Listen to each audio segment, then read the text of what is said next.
Hi friends, నేను మీ Rayalaseema కుర్రోడిని. Like కొట్టి subscribe చేసుకుంటారు అనుకుంటున్నా అన్న. రిక్వెస్ట్ చేస్తున్నా, నా రిక్వెస్ట్ నా కోసం కాదు, రైతన్న కోసం. మొన్న బోర్ కాలిపోయిందని వీడియో పెట్టాను కదా, చేయించుకొచ్చారు. చూసారా ఫ్రెండ్స్, బోర్ రిపేర్ చేయించుకోవడానికే 25,000. ఇంకా రైతు బతకాలా చావాలా? ఆత్మహత్య ఎందుకు చేసుకుంటున్నారు తెలుసా ఫ్రెండ్స్? వేసిన పంట పండక, ఒకవేళ పంట పండినా గిట్టుబాటు ధర లేక అన్ని నష్టాల బాట పడుతున్నాడు రైతు.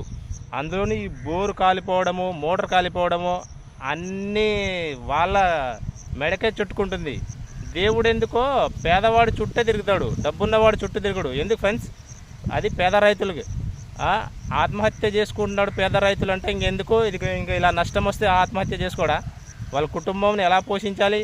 ఒక గవర్నమెంట్ ఉద్యోగస్తుడు జీతం కోసం ఎదురు చూస్తాడు ఫస్ట్ తారీఖు, కానీ ఈ రైతు 6-5 నెలలు ఎదురు చూస్తాడు పంట కోసం. అది ఫ్రెండ్స్, మీరు లైక్ కొట్టి సబ్స్క్రైబ్ చేస్తే ఈ రైతు కొంచెం అండగా ఉంటుంది, భవిష్యత్తు ఉంటుంది.